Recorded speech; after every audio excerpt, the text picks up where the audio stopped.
because That's awesome. Thank you. I think it's important to discuss how good you look right now. I feel good. Yo, like, yeah, you've been doing like lots of yard because I know gyms aren't open. So, yo, No. you just look good. Yeah, this is a residual jail muscle from like 10 years ago. This is still survival muscle, man. Yeah. Anin kinaweo. Anin kinaweo. Magezi bebayan na dijna cause. Takaning na don jaba. Shage na do dem. Nabising na shnabe nanenda. Hey everybody, welcome to Homies Chatting. Hello everyone. Tansi is the Thistler. That's me. And Ian.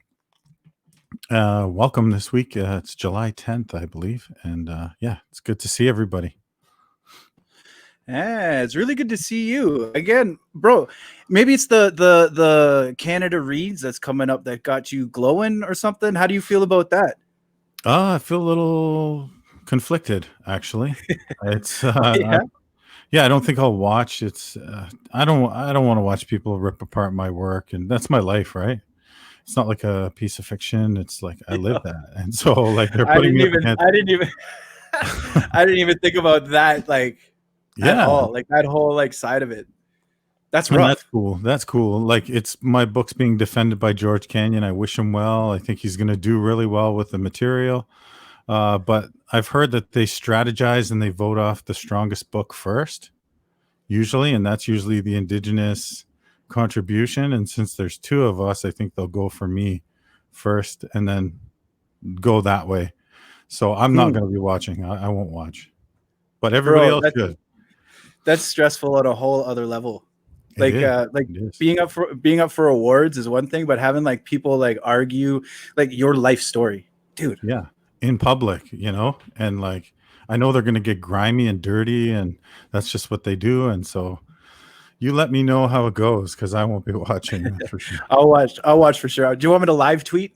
Yes, please, or send me a text and say, "Yo, Jesse, they're talking trash about you right now." Yeah, I'll let you know for sure. Onin Tonze, welcome. Bindigan, Mudbin, come in, sit down. So excited for everyone to be here. Our producer Kim Wheeler is backstage and will be reading your comments and helping out behind the scenes. So you'll see her offer up information and in the comments as it comes up, like whatever's relevant. If there's a link or whatnot to it, Kim will be providing that. Yeah. And I just want to remember, I want people to remember 30 years ago, almost to the day, Oka started. It's a very, very important day for Indigenous people. This is the day before the mayor called in the provincial police to Oka. The land defenders were holding strong. Quebec wanted to put a golf course over sacred territory that was Ongwe land. And Oka started. So it's a really, really important. July, always around this time of the year, I always have the same feeling, you know. Do you remember that? Like, do you remember what was going on in your life? I remember we were going down east because I used to go to Cape Breton with my grandparents. That's where my grandfather's from. And we couldn't go through that area on the way back because of what was going on in Oka. And I think my grandmother was trying to like shield us because there was a lot of racism that was going on in Quebec at that time too. And I don't look too native, but my other brothers do. And so, yeah, I just remember it was a very uneasy time. I didn't really understand what was going on, but I knew it was bad. You know, I think I was 10 when it happened. And I remember like, that was the first time I really understood I was like different than the rest of Canada. The army showed up. Yeah. Right. And I was like, well, I'm supposed to like, you know, I'm a G.I. Joe fan. Like, why are the army fighting? And like my mom, I knew people there. Like I knew people who were there. And like they played volleyball with my mom and stuff. Like I knew them, you know, and to be like, yo, why are the army like doing that to my friends? Like it was a really like, whoa, what's going on? And then my cousins started like, you know, it wasn't Gokmas's house anymore. Now it was the Res. Like it got like very like I understood like this was a different place now. It wasn't just like, you know, my grandma's place. But that's big memories, big change in Canadian history when that went down. Yeah, I didn't know you had a personal connection to it like that. That's amazing. Oh yeah, a lot of people from Ottawa went there to go for a bit. Yeah. Yeah. So if you're out there and watching right now, we're depending on you to please help get the word out, as this is as grassroots as it gets. We're streaming this from our houses, and yeah. So if you want to help promote, it would be much appreciated if you could share this link with your friends on Twitter, Facebook, Twitch, and Periscope. It'd be much appreciated. So yeah, we were going to have 2 guests tonight. For tonight's episode, and unfortunately, like I have a farm and I know what it's like. It's not on the scale of Dr. Leduc's farm, not yet, anyways. But I aspire, and I understand that there's certain timelines that she has to make, and unfortunately, she couldn't make it tonight. But we still have an incredible person, a literal like superhero. Yes, dare I? Oh, I will go that far. Yeah, Dr. Alex Wilson will be joining us. Yes, and she is an assistant professor in the with University of Saskatchewan. She teaches in the Department of Educational Foundations and the and she's the academic director of the Aboriginal Education Research Center at the University of Saskatchewan. Dr. Wilson's scholarship has contributed greatly to the building and sharing of Two-Spirit identity, history, Indigenous history, Indigenous research methodologies. She's very much in the field among our people doing her work. And she focuses on the prevention of violence in the lives of Indigenous peoples. Most notably, she has a strong focus on land-based teachings and education, and was one of the founding members and organizers of Idle No More. Talking about resistance, we got a real-life superhero on here today, and I'm really excited. I spent all afternoon researching and watching stuff and just getting acquainted with her brilliance. So without further ado, Alex, on in. Hi, everyone. Thanks for having me on. Oh, we're so excited to have you here. How many universities do you teach at? Holy jumping. I only teach at the University of Saskatchewan, but our land-based program is a master's program, and so we're not actually on campus. We're in different locations. Yeah. On the land, huh? Yeah. That's so important these days. Like I'm just learning now how important these teachings are, and and how we need them. Yes, one correction. I introduced you are a full professor, not an assistant professor or an associate. Full. This is like the big time, the big leagues. So just to get that out there. Sorry about that. Yeah, no problem. So where are you broadcasting from today? I'm here in Opaskwayak Cree Nation, which is in northern Manitoba on the Saskatchewan River system, and I'm at my home. It's called Clearwater Lake, but in Cree it was called Atigameg, which means whitefish, because there's a lot of whitefish in this lake here. So this is where I grew up and still call my home. So do you teach from there? Do you go to... Yeah, so we have a land-based camp here on the other side of the lake, and that's one of our locations. And this summer was, because our master's is in a cohort model, so there's 20 students that go through together. They're from all over, from different Pueblos, Native Hawaiian, and all across Canada. And this summer we were supposed to do our capstone, which was a 330-kilometer canoe trip down the Saskatchewan River system, but we can't do that this time. So we're figuring out how to do land-based in time of COVID. Mm-hmm. Do you know a guy named Riel Carrier? I do, yeah. He's from Cumberland House and good friend, yeah. Yeah. So his sister Michaela works with our cohort. She's one of our guides. Oh wow, yeah, because he's like the canoe guy, right? And so yeah, he's the canoe pro, yeah. Yeah. Him and his dad, they're awesome. Yeah, They're yeah. like champions. Yeah. So I was watching one of your videos today, and you introduced a concept that was very. I've searched for this articulation myself in writing my own scholarship, and I didn't come up with it. You beat me to the punch. What does indigenous mean? Indigenous. Indigenous. Yeah. Well, I think people use that term indigenizing, and my dad always says, like, if you have like moose stew and you add a little bit of rabbit to it, it's still moose stew.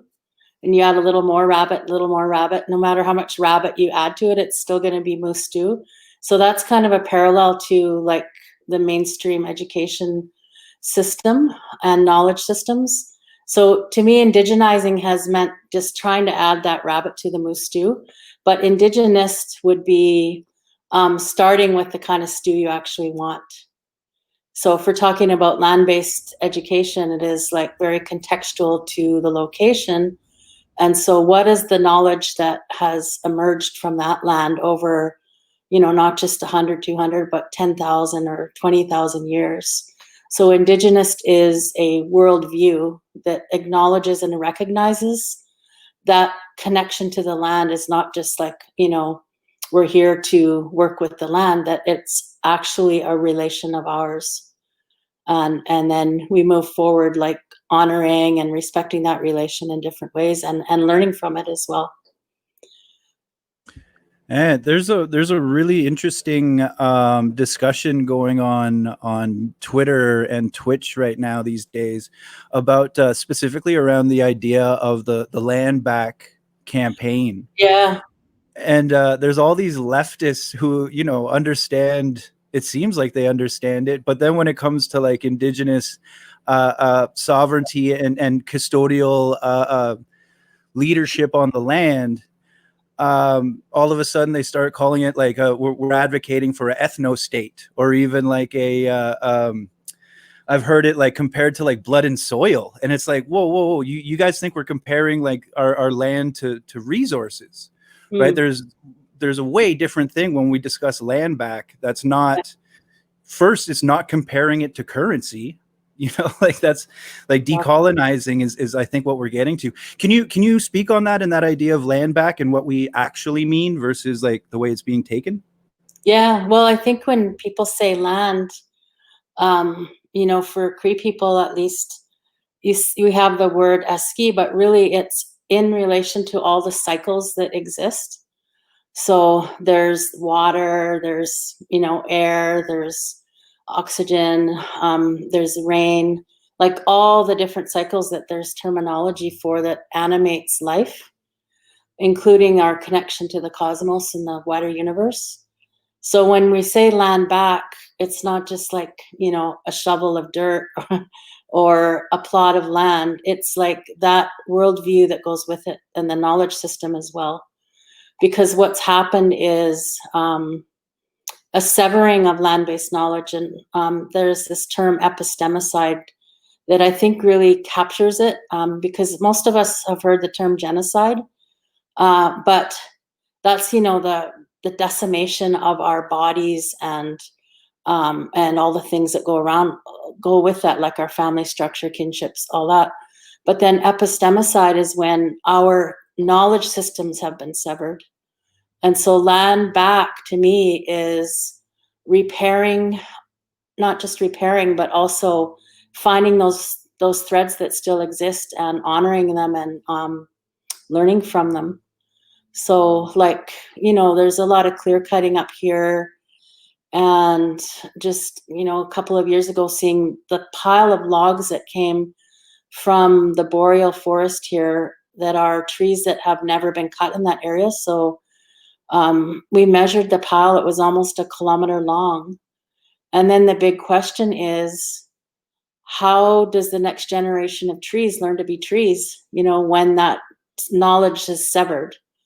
So land back to me is, first of all, stopping that severing of knowledge, and then also finding ways to nourish it and also protect it. So in many senses, it's a spiritual when we're talking about land, we're always talking about a spiritual dimension as well. Not just Ah, Mm. Would you say that what was the term that epistemic. would you say the antidote to that would be restoration of our Wakutuan relations? Yeah, that's definitely one part of it. Yeah, Yeah. sure. sorry if this is like derailing something, but I heard this. I got this word, this teaching for the word is assimilation in Anishinaabemoan, and it was Anch Toadzuin. And so like Bomadzuin, Bim means to like travel through space and time. Odds means the natural state of a being. Odds is the natural character of a being. So if they're funny, if they're jittery, like people have specific characteristics like Guillaume Nadeau gave to them, that's your odds. And then is the state of that being, right? So Bomadzuin is traveling through space and time in the state of your natural being, of your natural character. Anch Toadzuin is assimilation, and Anch To means to change. So Anch Toadzuin means to change your very character of being, right? Like what you're naturally supposed to be. And that's our word for assimilation. Wow. And so like understanding that like our way of life was that Roseanne behind you? No, that's her niece. Oh, okay. That's so cool. But yeah, there's just so many ways that our language seem to explain these words that you just said. I forget what it was, but the disconnection of land and having that be a type of assimilation or genocide or those type of things. Yeah. Yeah, There's powerful concepts in our languages. My mind is kind of blown by what you're talking about. Like the trees have to learn to be trees from other trees. Yeah. So you're totally decentering humans, right? Like this knowledge, relationality, and responsibility and accountability goes beyond just human to, the natural world. It's like they all have their own ways of exchanging knowledge, even without us. And I think that's just beautiful.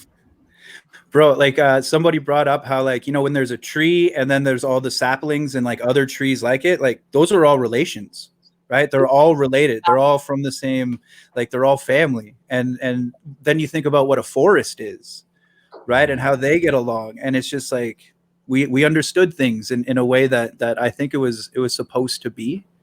And if you see these plantation forests now, it's really sad. Like, in Scandinavia and Sami country, you just see these IKEA forests. They're just like soldiers all lined up in a row, and they've totally lost their personality. And, they become commodities, so they're like, where's their knowledge and all of that?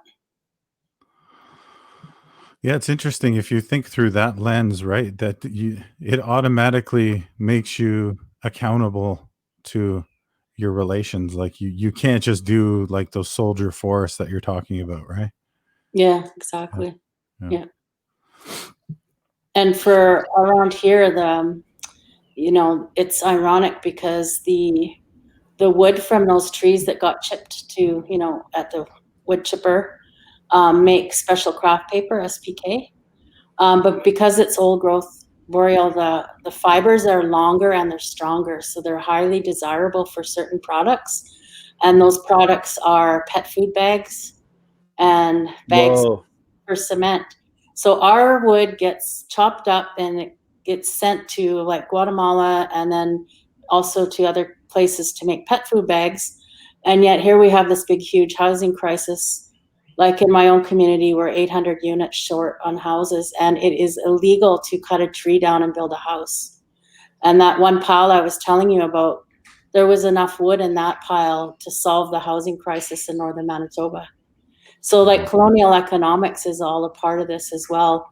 So when we're doing land-based, it's understanding all these processes that have happened at the same time, nourishing the stuff that has allowed us to survive for thousands, since the beginning, since we became human. And do you think, like, as Indigenous people in Canada, we're kind of like, we don't have people making all the decisions that look like us. Other Canadians have a place that they can look to and be like, hey, that's where I'm from, and there's people that run that country that look like me. Like, we don't have that, right? Like, we're homeless, and like, as you were saying, like literally homeless. Like, we're 800 houses short on your community specifically. Can you maybe touch on, and Jesse, like, please feel free, like, to discuss like homelessness and indigeneity and the concept of like Canada forcing like the idea of houselessness on Indigenous people. Yeah, I can speak to it, and then maybe Dr. Wilson. Yeah, I wrote the definition of Indigenous homelessness. I don't know if you've read that or heard of Yes, that, yeah, yeah. Thank you for all of that work. Well, no, don't thank me. That comes from community, and I didn't want to put my name on it because it's community knowledge, but because of the Western academic institutions, they said you need to have your name on it so they can trace where the information comes. Anyway, but like what you're talking about, this disconnection from these relations, I've theorized with other Indigenous scholars who think about homelessness and say that itself is the Indigenous homelessness. The houselessness later, not having a structure of habitation, really comes from that disconnection of land, disconnection of kin, disconnection from our epistemologies, and the end result is homelessness. Could you speak to that? Because this is exactly what you're talking about. Yeah, absolutely, and that's it. The irony of us, like, being houseless in our homelands, but then also, even within our own communities, a disconnection from trees and the landscape here as well. And like I said, like, these policies that exist that make it illegal to cut a tree down and make a house from it. And so there's so many different things like that, but that, I think that's one of the reasons why, like, One House, Many Nations, which is an Idle No More campaign, it was really supported on a grassroots level, because, like, we were trying to really educate, or even just get the word out about the crisis, the housing crisis, and then we said, well, why don't we just try to build a house? Like, none of us knew what we were doing, and we built a small house, but in the process of doing that, so many people stepped forward, and then we saw so many parallels in all First Nations and in large cities as well, of the same thing happening over and over again, but just in the context of that land there. So yeah, it's a big, it's something that impacts every single system in our traditional livelihoods, like our lives, but also in the contemporary context too. Yeah, I was when I was researching for the definition, I came across a woman. She was from Whitefish First Nation. I don't know if it was in Manitoba or Ontario, but she had returned home after being raised in the city. She was like scooped out or something, and she tried to build a home on her home territory. And it was the Ministry of Natural Resources that came and said, you can't do that here. Then it was Band Council. Then it was someone from the province, and it just went on and on and on. And literally, she was just trying to put up some skid walls and have a home. But like, because of all the bureaucratic interferences from the colonial state, she couldn't live on her traditional territory. And it's kind of speaks to what you're talking to. It's Yeah. Yeah.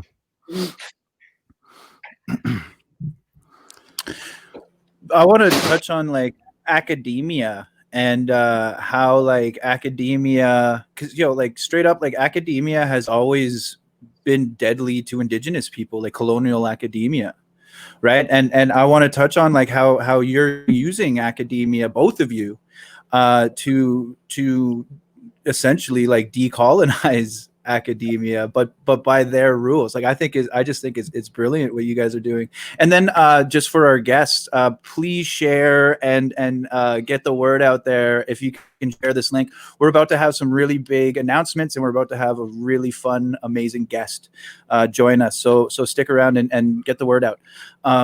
Yeah, sorry. Oh, about academia? Sorry. Yeah, about academia and how you're using academia to decolonize academia. And both of you, like Jesse, you're doing the same thing with your history and your even creative writing. Yeah.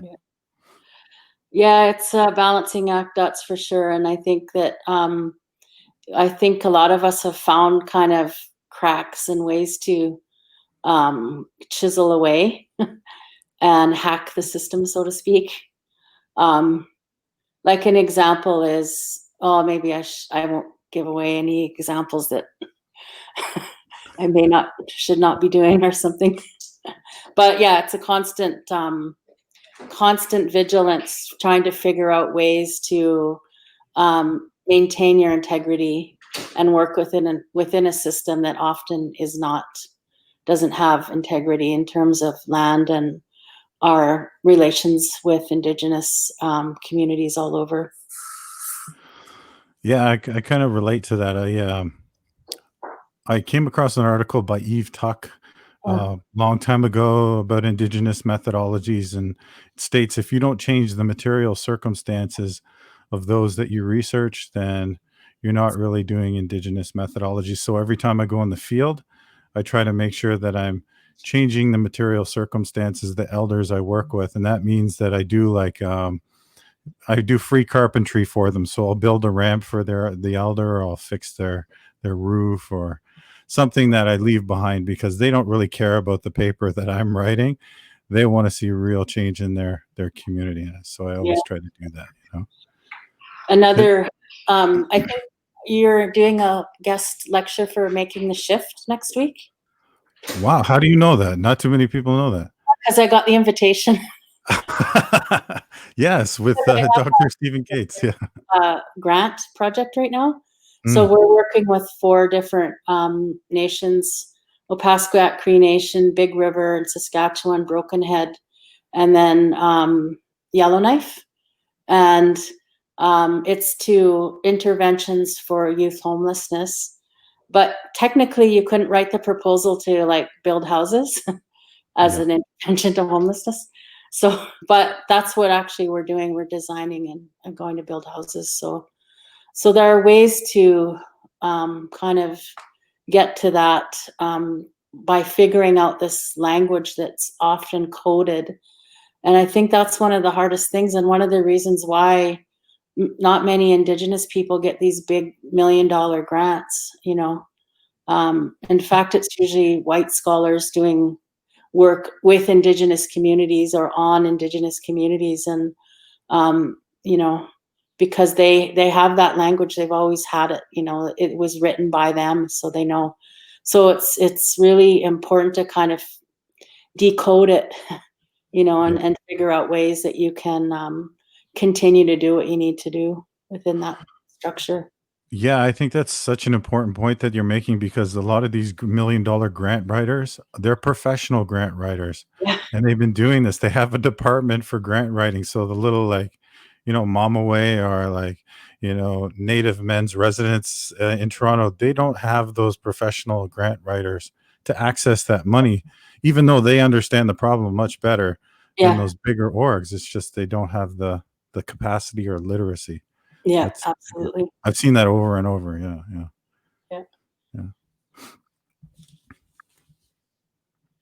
Well, I think it's time to bring on our very, very special guest, someone who could also talk on Indigenous education and what that looks like.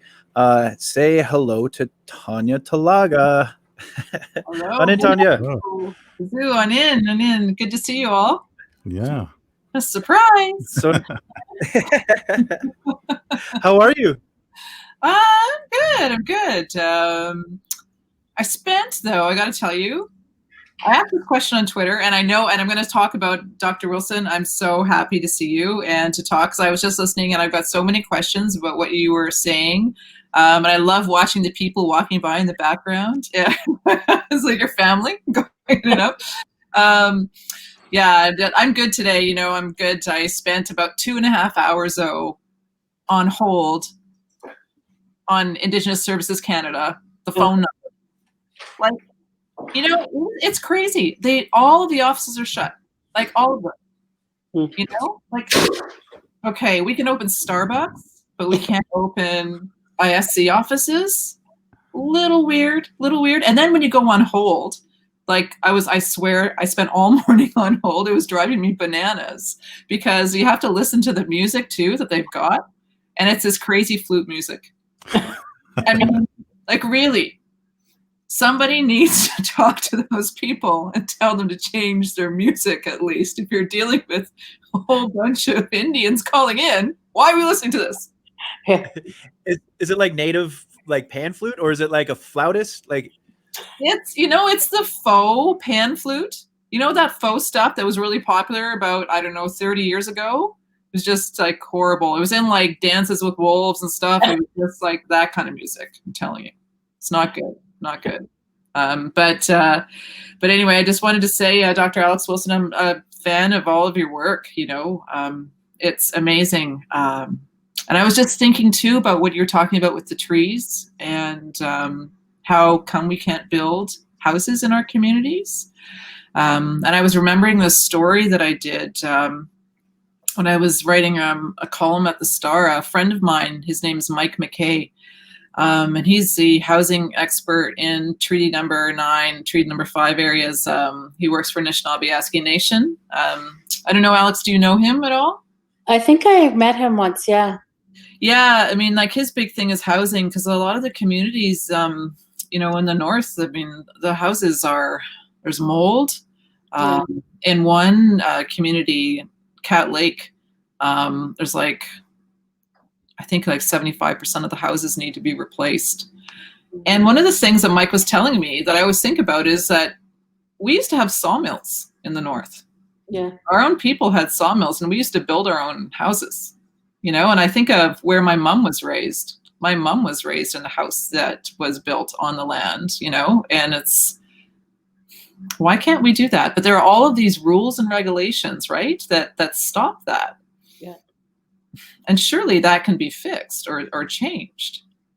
I think some people are doing the portable sawmill houses, and there's different programs like from Tree to, forget the name of it, but that's one of them. But yeah, because you have to have your lumber graded in order to use it. Right. Yeah. And then the houses too, they require certain specifications, right, to be on in the community. And some of those regulations though actually cause mold and they cause problems to make the houses sick because they make them so they're airtight. Yeah, they don't breathe. Yeah, exactly. You know, and say what you will about the houses that, you know, our parents and grandparents lived in, and they might have been a little rickety, but at least the air was coming in and out, you know, and they weren't full of mold. Yeah. Yeah, mold is just such a huge problem. It's yeah, it's just massive. Anyway, so I was thinking about that. I was thinking about Mike McKay and all the work that he's been doing, you know, trying to get advocating for sawmills in the community. So yeah, it's important. There's a few people here in OCN that are building their own homes with sawmills, and one of the ways that our leadership has dealt with it is saying we're going to do our own stamping. So, I mean, that's asserting sovereignty, and you know. Yeah, that's a really good idea. But yeah, so who knew, everyone? Friday night, we're talking about sawmills. Here we are. This is something like, you know, unfortunately, Dr. Winona Leduc couldn't join us, but this is something that I wanted to bring up with her, and hopefully we'll be able to bring it up with her in the future. But Alex, do you see like maybe like hemp be that sort of miracle housing material? That, because I know like you can grow an acre, like you can grow a house in an acre in like 4 months, right? And you can grow apparently like with hempcrete, it doesn't mold, it breathes, it's also insulated for some, like it's this incredible thing. It sounds too good to be true, but I know people who have built with it, and it It seems like it's the right thing to do, especially for our people. Like I feel like our people were left in this really weird gray area when it comes to cannabis or any sort of cannabinoid plant. And I see like cannabis being a real savior in the way that, you know, it's not only like good mishkeke, it's also like it's clothing, it's housing, it's food, hemp hearts. You know what I mean? Like there's all kinds of resources that we can get from this one plant. Do you see that as being a potential answer to the housing crisis? Well, in our community, we actually are shareholders in Meta Cannabis. And in a very short period of time, our leadership has been able to make some really significant investments and then put that money into housing. So that kind of connection. But the hempcrete, with One House, Many Nations, like we looked at all these different models and things that people are doing. And we looked at hempcrete. And up here, like, because you have to have 3 weeks of hot, dry for it to cure, it wasn't something that we'd be able to do here because we didn't have that amount of hot, dry curing time. But I think that technology will change eventually, you know, because you're mixing it. It's whatever you mix it with that needs to dry. So yeah, we looked at that, but then we came up with the idea of just making solid wood construction homes. And those, sorry, there's lots of mosquitoes in here. I should actually shut that door. So we just built cross-laminated timber was that first house that we built. It's just piling wood. You know, it's like recreating a tree basically, and then it does breathe. And we didn't have any money to build that house. We did a crowd fundraiser, and then we won a design award. And then as part of the design award, we had to bring it to Toronto. So this is another irony. So we used that money to actually build the thing, and then it had to fit on a semi in pieces. So we took it to that expo, design expo, where we met Ian in 2013, and then we had to take it apart and bring it back. So that was kind of the idea, is like, how can we use what's around here to make a house? You know, not the exact same houses we had traditionally, but with the same principles, like that you use what's around, and that it has a life as well, that the home has a life too. Mm-hmm. So that was like part of the process of One House, Many Nations, is to get community input, and then from there with elders and community members do this design and then build it and then make changes to it as we went along. Yeah, so that food system too, food sovereignty system. Yeah, that house design was brilliant. It was like absolutely brilliant. You took me for a tour, and it was so it was all like locally like sourced wood, but it was also modular. So like as you like built stuff, you could add like rooms as your family grew. If your auntie had to move in, if you're like whatever, you can like add and build these modules of to your house and make it like communal. It was brilliant. It was such a cool concept. Yeah.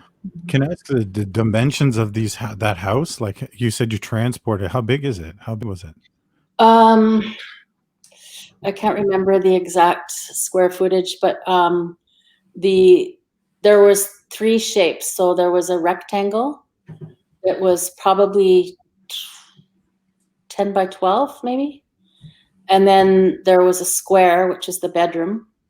So that would have been half the maybe the rectangle was, I can't remember, but I think Kim was putting some links on there. Mm. And then there's a triangle, and the triangle was the entryway, but also the hallway and the kitchen and the bathroom. But after that first model, we decided we weren't going to go with the triangle anymore because it's just too hard to build those angles precisely every time. And then so from that, we came to this idea. We realized that, well, we already knew this, but like it's so hard to get tradespeople. There's a lot of people that have some carpentry background, but to get plumbers and electricians is really difficult in our communities. So we came up with this idea of a utility core. and the utility core has all the utilities in it, and then you build the house around it. So this is what we're doing with the youth making the shift, is where the youth are designing the shell of the house, and then we're using these universal utility cores, and that they're going to be accessible, and then you just kind of plug it in, and then it doesn't need, you know, all you have to do is plug it in, like, you know. So that's the idea. And we built something, a prototype called the Muskrat Hut, which is a portable bathroom kitchen unit, so that we could use that for land defense, or we could use it for land-based teaching, or you could use it at a powwow or a cultural event, you know, with solar and pop-out kitchen. And it actually has a shower and a sauna. And then we didn't use a compost toilet. We used an incinerator toilet to try that out, because people are freaked out over compost toilets for some reason. So we have to transition into that. So it's been exciting and fun trying these different ideas, but also, you know, trying to meet this need of a very real crisis. Huh. Alex, I'm just curious because you mentioned it. What's an incinerator toilet? It's a toilet that incinerates. It burns all the stuff that you put into it. So there's nothing comes out, like nothing, just ashes. Wow. Like every time you use it? So like when you press the flush thing or whatever, or just when you go? It goes in a cycle. So it's connected to propane. And it's like a little pilot light. So after so many hours, it cycles, and then it burns everything. Wow. There's a little paper insert that goes in, and then yeah. So that sounds pretty good, because there wouldn't be a smell then too, right? Like other that's good. Yeah. And the ashes are safe, like you can put them outside. So these places would be built without septic tanks then? There's no need, right? Tank. Yeah, there's a holding tank for water, and then we also have a water catchment system on that one. So that was the idea, because, you know, the water issue, and then and the toilet issue.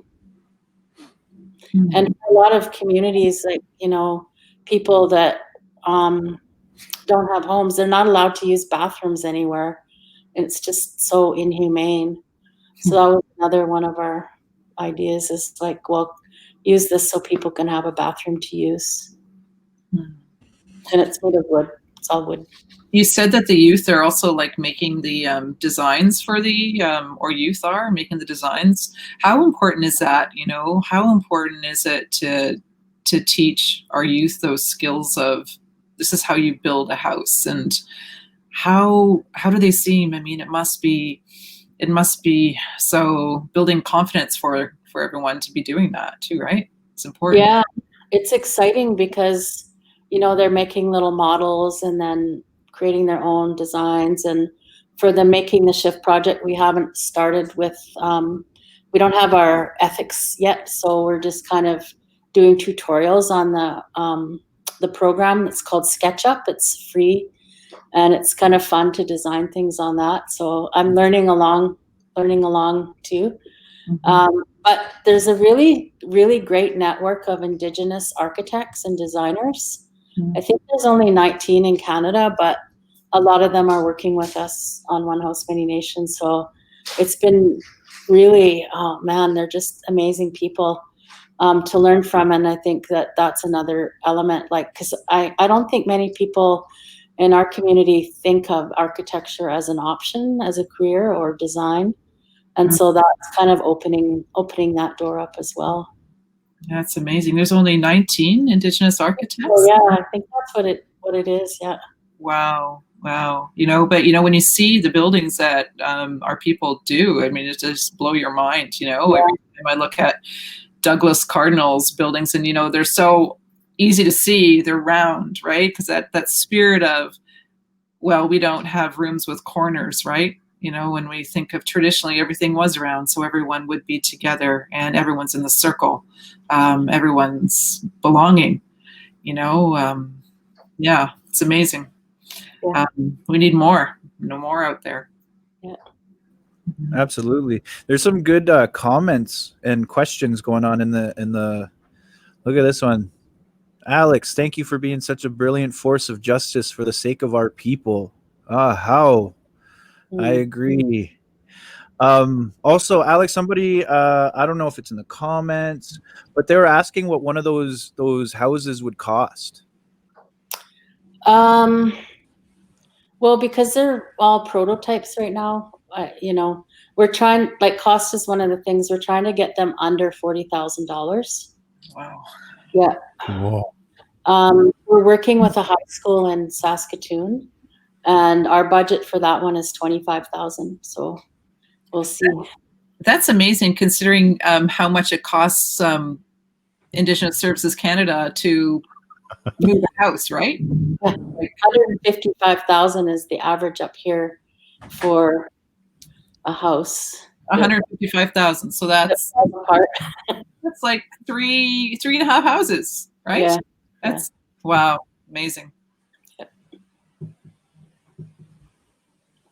That seems so. I don't know.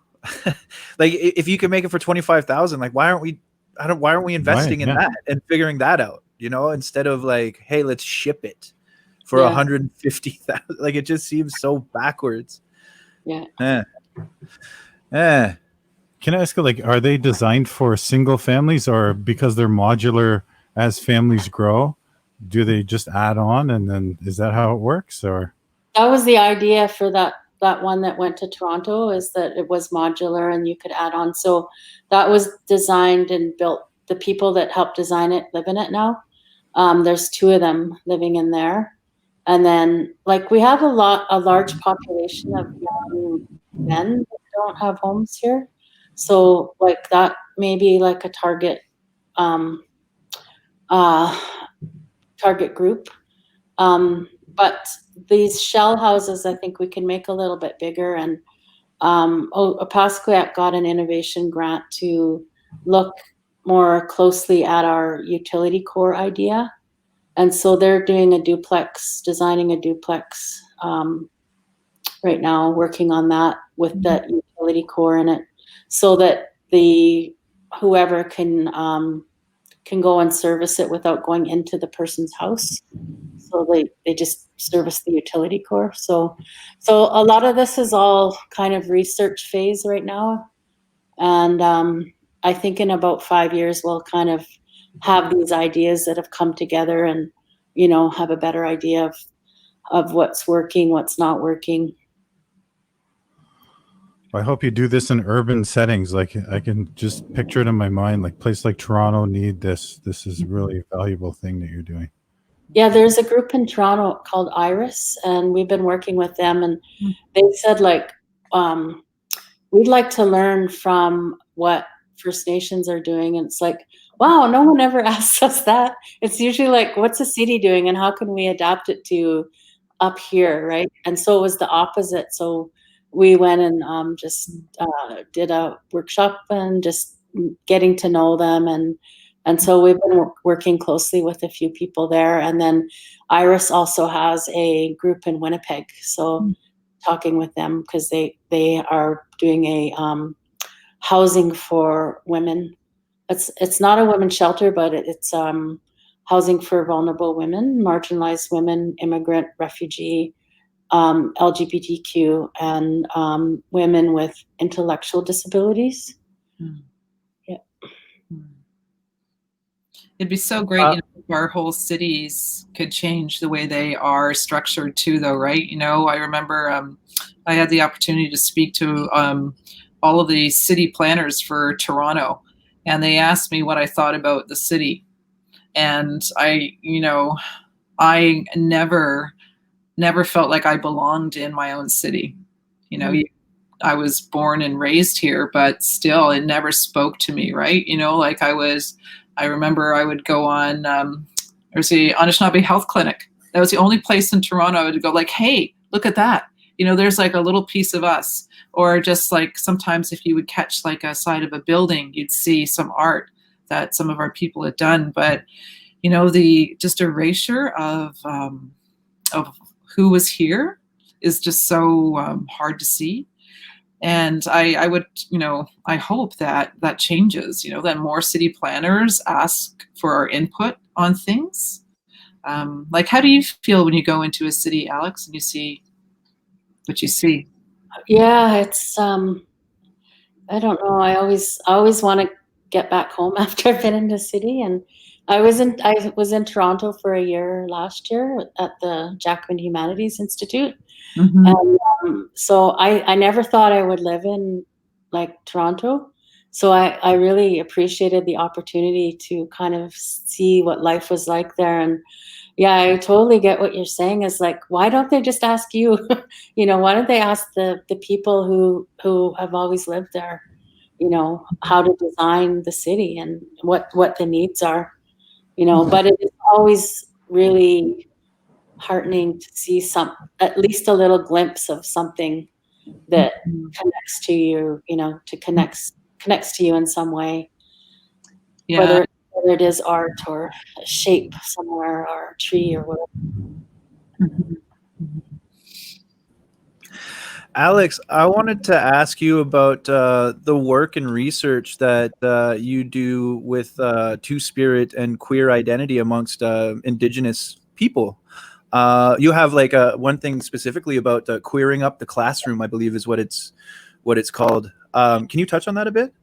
Yeah, it's there's a course called Queering Our Schools and Communities. It's an undergrad course because I'm at the College of Education, so they're pre-service teachers in the undergrad, and then the doctoral and master students have been teachers and they come back to get further.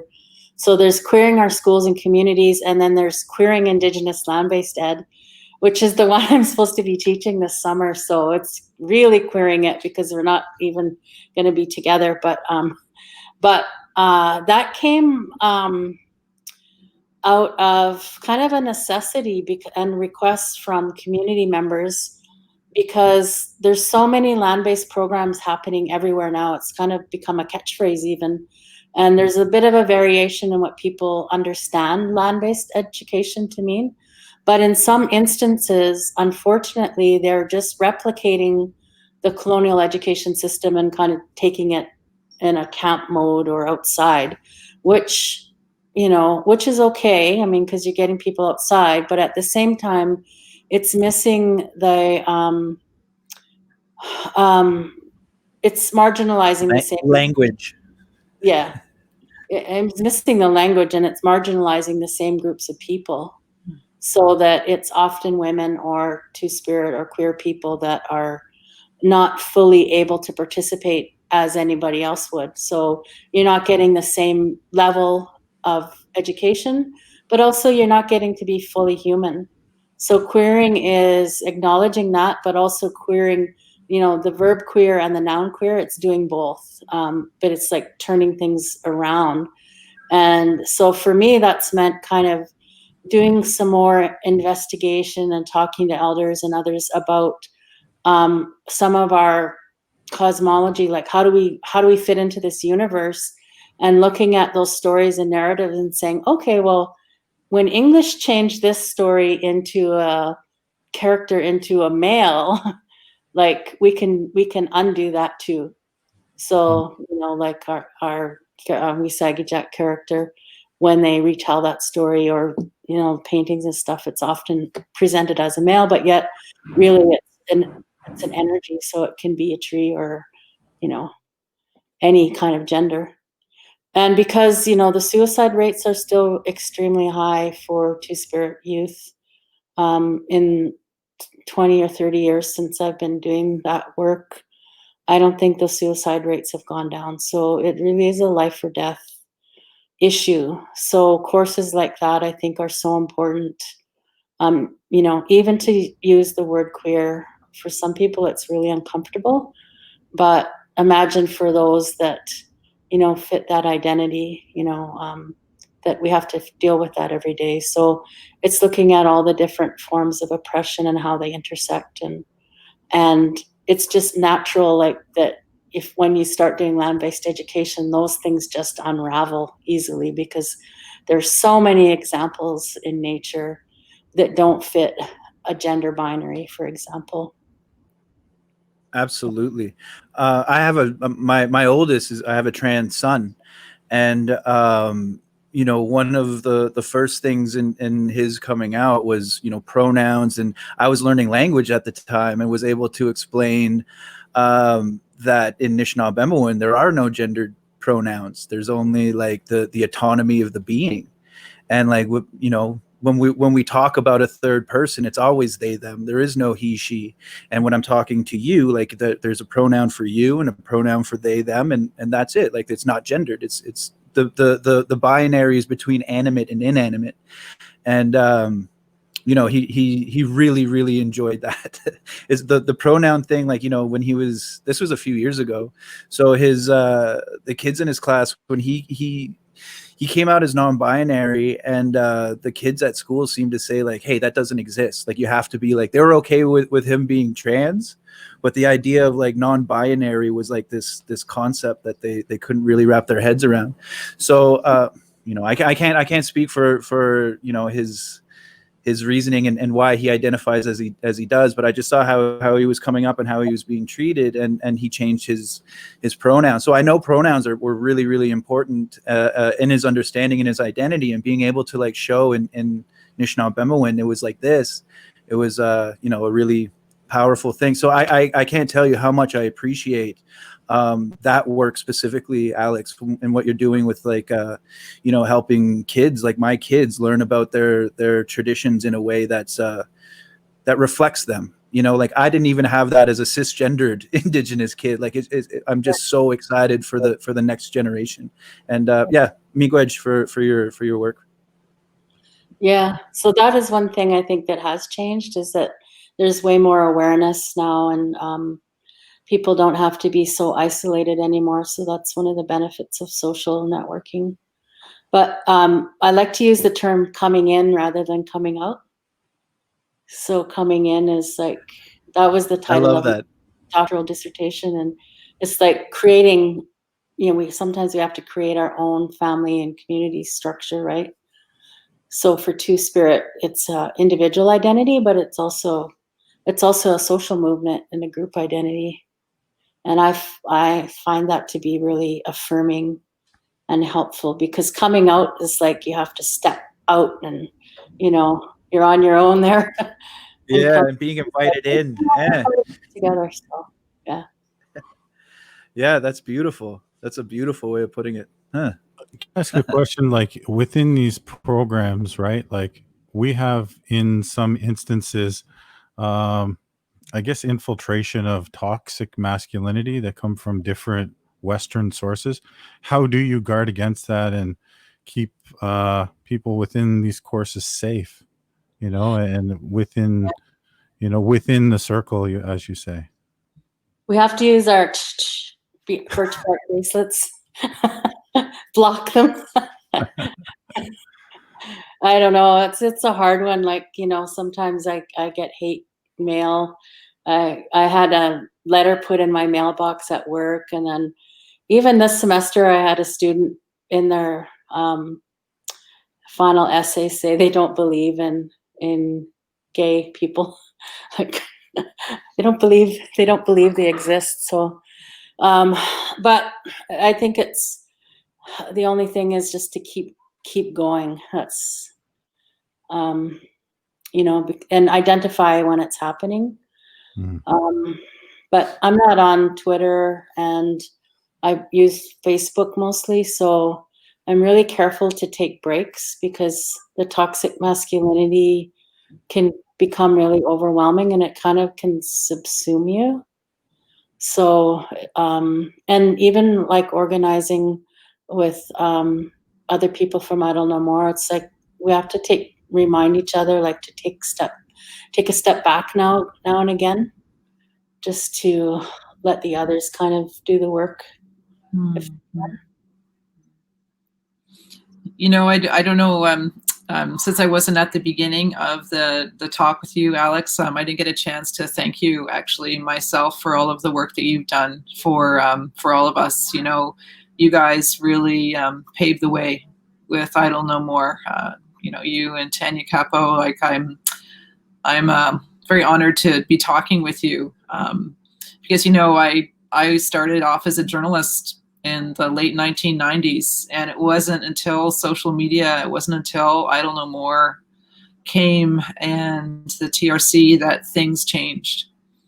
It took a long time to get where we are. So miigwech, miigwech. Thank you. I wasn't one of the 4 women that started it. I just want to clarify that, but I'm definitely a supporter and help with the communications team. And I've always wanted to meet you, Tanya, and Jesse as well, because I've met Ian before. So I feel really honored to be in your presence. Oh.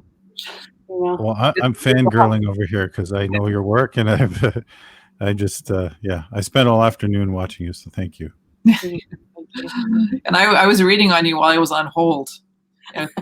Indigenous Services Canada. It's like, but you were there from the beginning as a supporter, though, Alex. So it's so important, and it's come so far, but so much more work to be done. Yeah, I do think Idle No More made it. Yeah, for sure. I think it was able to shift a lot of things, and it's still going too. So. Oh, I know, it's amazing. Absolutely. Like, I think I remember being at the round dance at the Incinerator like years ago. Yeah. And I remember being like at the original round dance. It was so empowering, just being there. And then Lee Miracle and I were at the round dance. Oh my gosh, celebrating I think 5 years of Idle No More. It was hilarious. We sort of ran into each other. We were just like, it was awesome. We went on this. It's so big fan. Yeah, you've been in the wings for a lot of big things. Like it seems like when you're around, like things seem to change. You were around when the term Two-Spirit was kind of developed. Is that true?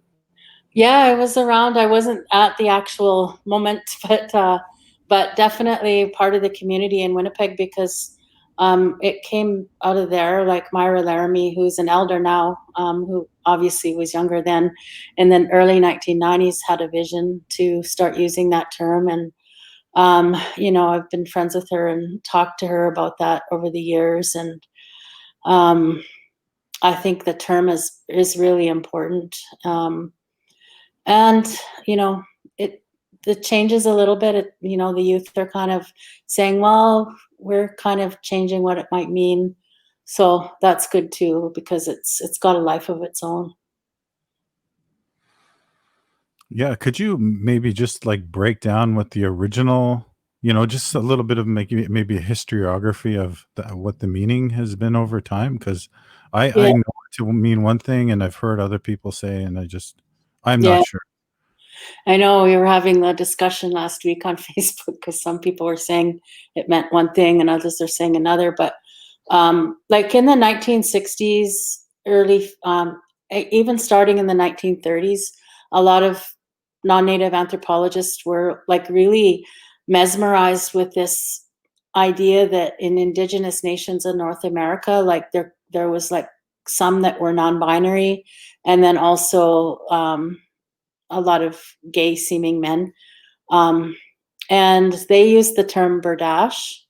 And berdache is a French term, but it actually was originally a Persian term. It was a genre of poetry where older men would write poetry to younger men. And so there was kind of a romantic element to it. But then it kind of shifted to mean a sodomite. So it had an ethical and moral kind of meaning attached to it that was negative. And all of our nations, obviously, we've existed since the beginning, whether it's non-binary or kind of a continuum of sexuality. In some languages, they have their own terminology. And so when Myra kind of gifted that term to the community, it was to acknowledge that that we do have a significant, that we have a right to be, and it's linked back to our history. And so it meant gender and sexual diversity within our communities, but also connection to land and spirituality. So in the 1990s, we used the terminology gay and lesbian, and then it was like gay, lesbian, bi, trans, and now we have a kind of a longer acronym, but it's just for Indigenous people. It's not like a term for everyone to use. So it signifies that Indigenous and queer or gender fluid or non-binary. So the two is kind of confusing because anytime you hear two, like people think, oh, the two means man, male, female, right? Or masculine, feminine. But I don't see it that way. And a lot of others don't see it that way. The two means like can be physical, spiritual, or it can mean like undoing that binary way of thinking. So Marie Lang is a Mohawk scholar who finished her master's last year at OISE at U of T, and she asked Two-Spirit identified youth about the meaning of the term for them, and they actually said, we don't want to be asked that question again. So they kind of took the research another direction, and her thesis is now being going to be a book. So I'm looking forward to that. She's done a graphic zine around the thesis too. So Marie Lang is her name if you want to check that out. I will. Thank you for that. That's wonderful. Yeah, that's so cool. That's really neat. Yeah. So when you do your land-based teachings, like are they like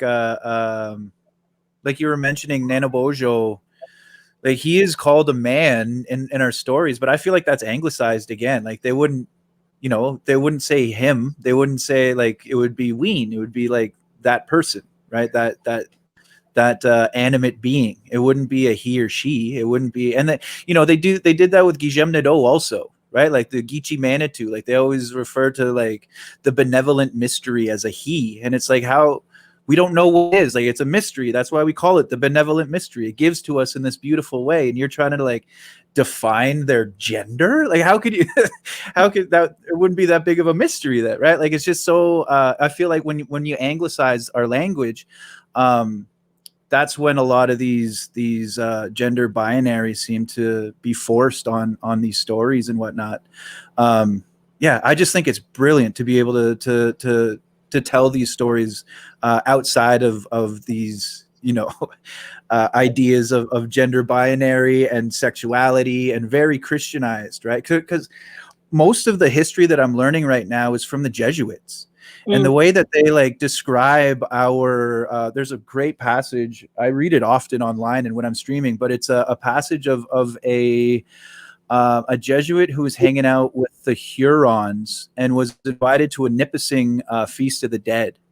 And what they're observing a ballet and an opera. He described it as an opera that was agreeable to all the sounds of music. And then he mentions, this Jesuit mentions that women came in and did a dance, and in no way was bad to modesty. So they talked about like how they were dressed nice, I guess. Like I don't, but the way that they would put these ideologies on us and sexualization and like what we were wearing wasn't sexy, so that's good. It was just such a to see the influence of Christianity on the way we think, like through their eyes, on how they're perceiving what they're looking at. It's pretty funny. Yeah, it's easily traceable too. My dad talks about it a lot too, and even how now in English, then translating back into Cree, things have changed. So they changed the prayer from to my father or our father in Cree. So, but it's always exciting to hear like meeting a person and like they're, hey, well, we have a story, like and it actually could be seen that way too. And then they talk to more people about it, and like we do a study tour to Hawaii for the land-based program, and so we've been working with people there, and they're sharing a lot of their stories too. That can be queered in that way. Do you ever look at the work of like Frida Kahlo or like Aaron Consumo, and because they're kind of in this field of queering land and land research. I worked with her a little bit at York University, and I keep thinking about her artwork when I'm speaking with you here. Do you work with that? With who did you say you're working with? I didn't work with her. I worked for her, Erin Consumo, and she does a lot Erin, of this land-based teaching and the Native Youth Sexual Health Network. yeah. Actually, they came here. They came to our land camp here, and we did a queer land couple day thing retreat. Oh, So cool. they're doing amazing work and kind of reclaiming practices like of drying and tanning the fish scales and the condom beating and stuff she did here with their group. So that was really great. Yeah. I love working with them, that group. Right on. There's a lot of questions in the chat right now when you brought up the two-spirit as a concept. So here we have Soulful Healer asking, so does that mean one can be two-spirit as in gender fluid but not necessarily gay? Yeah, it does. But you could also be gay and not necessarily gender fluid. So it's complex, and identify sometimes there's a little bit like if you say that okay, so say somebody is a gay male and then you say, well, he has to be part female in order to be with another man. There's a little thread of homophobia in there. So I think we always have to be kind of cognizant and vigilant around, what exactly and why people are using the term. But yeah, it is all of those things. I find it hard to explain because our language are like all of our words are so fluid and they could mean like so many different things on top of each other, and they mean different things to different people. So it's hard to clamp down a definition for these terms that are just so fluid. There's one more here rather than definition, right? Yeah. This is actually from a friend of mine who is out in New Zealand. Punk side. So if I get this right, two-spirit is a modern phrase created to describe something your culture didn't need a word for before colonization, as it was just part of life. Yeah. Well, for Swampy Cree especially, like I've talked to so many people over the past 30 years and like, was there a term, for gay even? And like, no, because it was just part of normal. So there are many descriptive terms for people. Were they separate genders? I don't know. I don't think so in Swampy Cree, but then in other languages, they maybe had different, like a number of genders that they actually had names for. So it was institutionalized in that sense. So it really has to do with the land that you're around and on too, because that kind of dictates how the language emerges. So for Swampy Cree, we're like all about the swamp and the rivers, which are very fluid. So it makes sense for us. Wow, that blew my mind. The way you just said that, the fluid nature of the landscape itself dictated. That's amazing. That's beautiful. Can I ask a question too? The two-spirited people, don't they hold special power too in our cultures? Like I think there's a thought there as well. Yeah, I mean, some people say that in some communities, like there was definitely a spiritual role or another kind of role. But in others, there may not have been. So like in Swampy Cree, like to declare yourself special is kind of goes against like the relational kinship. So you're a fabric of the community and you're necessary for the community to exist. And I think there was also a lot of romanticization of the term when it first came around, especially when shifting away from Berdache, because that Berdache was highly romanticized. So they were called like medicine shamans and things like that. And I mean, that's really great. And I think it's important, that people are special. But for a lot of us, we just want to be treated as human. So not superhuman. So, but there are many two-spirit people that are extraordinary individuals, and that may be because of their experiences, or it may be, it may be a spiritual journey or whatever. And then there are a lot that are just, everyday people that are just going about their lives and don't want to be recognized in that way. So there's it's funny, like the whole mysticism just about being Indigenous.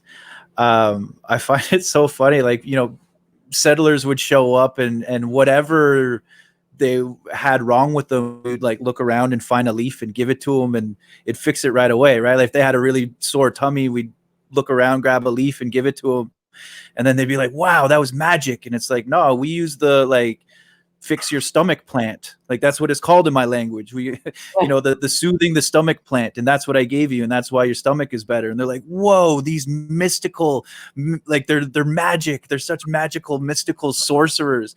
It's like, no, we just know things that like you don't. And I wonder like if that's where a lot of the mysticism within, like, even because like straight cis Indigenous people still see like queer people as being like special. Like of course they are special, but that mysticism, I wonder if that stems from that. I think it plays into it. And the anthropologists, a lot of them were gay men, and like at that time they were not treated, they were not considered equal humans. So then they see a culture where people like them are a part of the fabric of the community. It's like, wow, wouldn't you celebrate that? So almost like a longing for belonging that they had. They were imprinting on it. Yeah, projecting their needs onto us.